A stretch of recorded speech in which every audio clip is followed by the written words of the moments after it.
Today I'm going to show you how to put any object into a photo and make it look like it was actually there.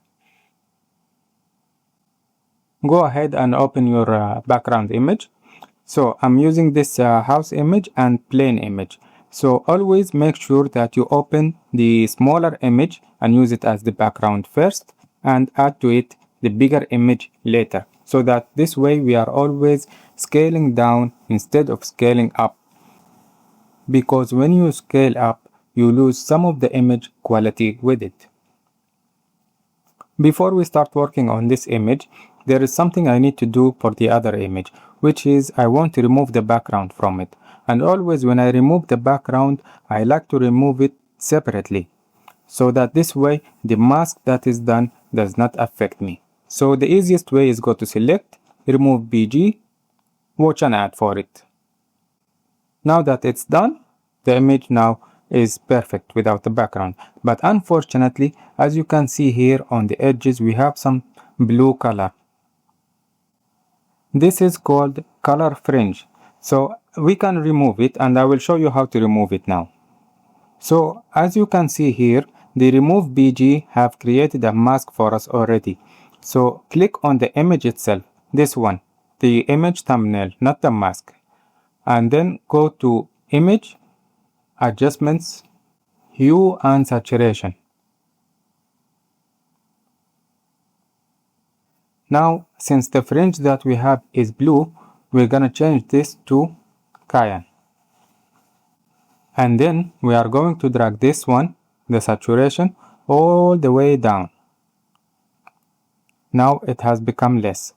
And then we are going to change also to blue, and we're gonna do the same thing, drag it all the way down and to -100. Now you can see here it is with it and here it is without it. Just click OK, and now our image is ready for export. Just export it as a PNG. Now we can bring the plane image here. So go to File, Open and Place, and here it is. Then just move it to place it here. This looks good to me. Now let me zoom in here to show you what we have. So here we want to put the tires behind these trees, and also here we have a tree that we need to bring it before the plane, and before that, this part there is a chimney here, or I don't know what it's called, that is hiding behind this. We need to bring it back.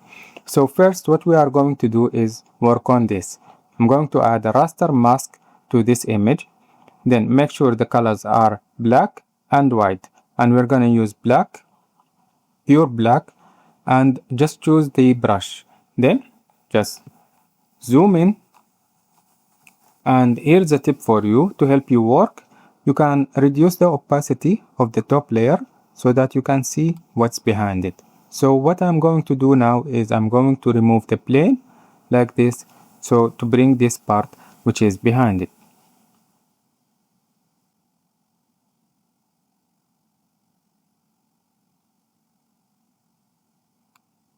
If you make any mistakes along the way, it's okay, no problem. You can switch the colors using X, use the white to bring back any of the deleted parts. So here, for example, let me reduce the brush, and then I want to bring this part back, just like that.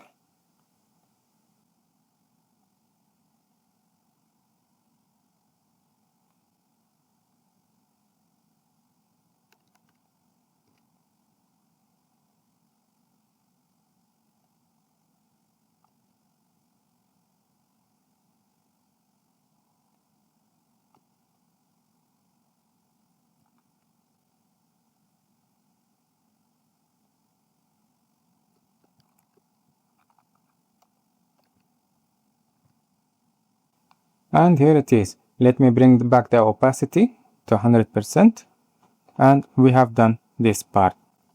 Now let's move on to this part and bring the trees forward. So the trick here is called a sandwich trick.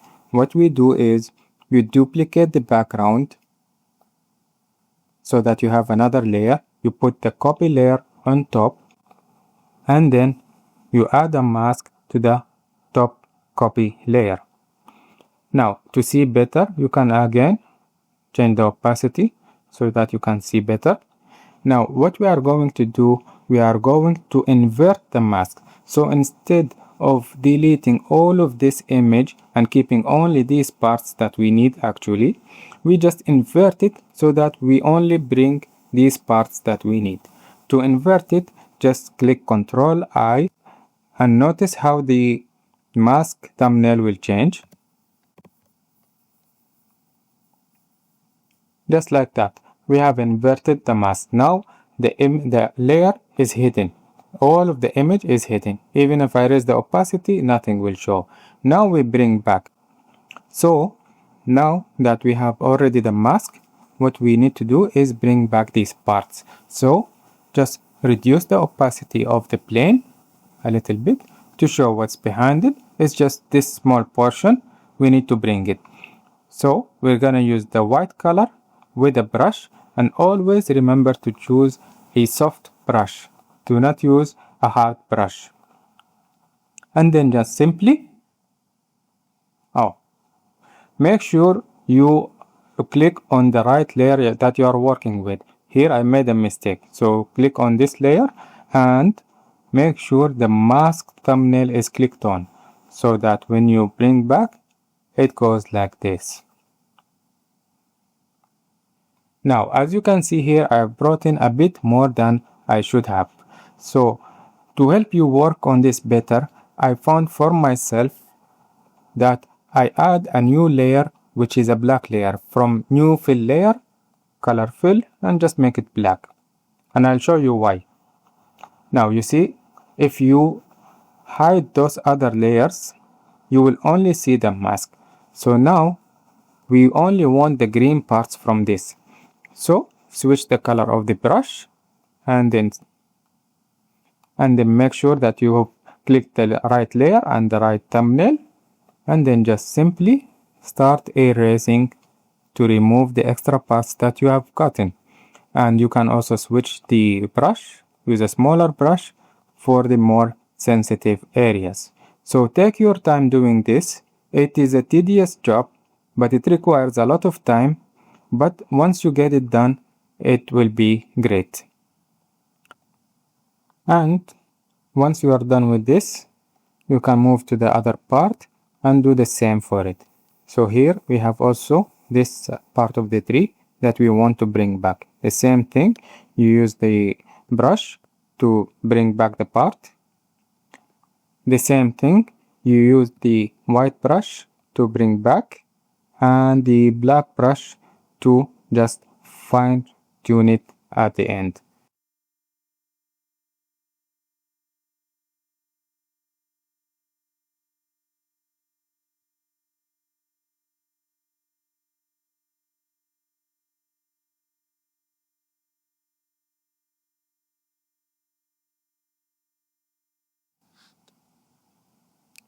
Once you are done with the brush, it should look something like this. This is an example that I've done it already to it. And here is the other part. So from far, it looks great. And this is the other part that we also brushed on. Now, after this, since we are combining two different images, they have different colors. So what we are going to do is we are going to add some effects to the plane to make the colors of the plane become more closer to the image that we have put it in. Right now, the plane colors is warmer and brighter than the background, and we need to fix that. So we are going to add some effects to the plane to adjust its colors. Just go to Image, Adjustments, and then you can choose the hue and saturations, and after that you can do color balance. So here I have done this already to this image. So let me show you. Now they are hidden. So if I click on the hue and saturation, I've added -33 saturation and -5 lightness. Just move the sliders until you get a result that is good for you and click OK. Now let me show you how it looks like after I've added the effects to it. Here it is. This is the before and this is the after. And also I've added color balance for it. Let me show you the values that I've used. I've used this one, mid-tones, and I've added -15 cayenne red because I wanted it more towards the cayenne, and in yellow blue I added 10 towards the blue because I wanted to add more of the gloomy atmosphere that the base image has. And just click OK, and here it is. Let me show you before and after. Here it is. Now this way the plane blends better to the environment that is under it. Now here is something extra that ties everything together and makes both the images look like they've been taken together. So go to layer, new fill layer, color fill. You can add a color to the whole image to add more effect to both the images together. So here I'm going for a cloudy mood for the image. So I'm going to add this color. It's more of a gray bluish color. Just click OK and take it to the top, on top of the image, and then reduce the opacity. Something like 14%, 20% just should work for it. Like this. So here is a before and after. Maybe this is a little much. Maybe we can reduce it a little. 11. Before and after. So just keep changing the numbers until you get the perfect thing. And that's it. Look how each of the images looked before and how they look now combined together. The plane looks like it belongs in the sky above these houses. After you are done, just export it as a JPEG and you are done. And you can also save a PSD in case you want to modify it more later on. By the way, if you want to take your Photopea skills further, I put together a free guide. It's packed with tips, shortcuts, and highly recommended sites, and most of them are completely free. I also included direct links to every site in the guide so you can check them out easily. Just click the link in the description to grab the free guide. And thank you for watching. Have a good day.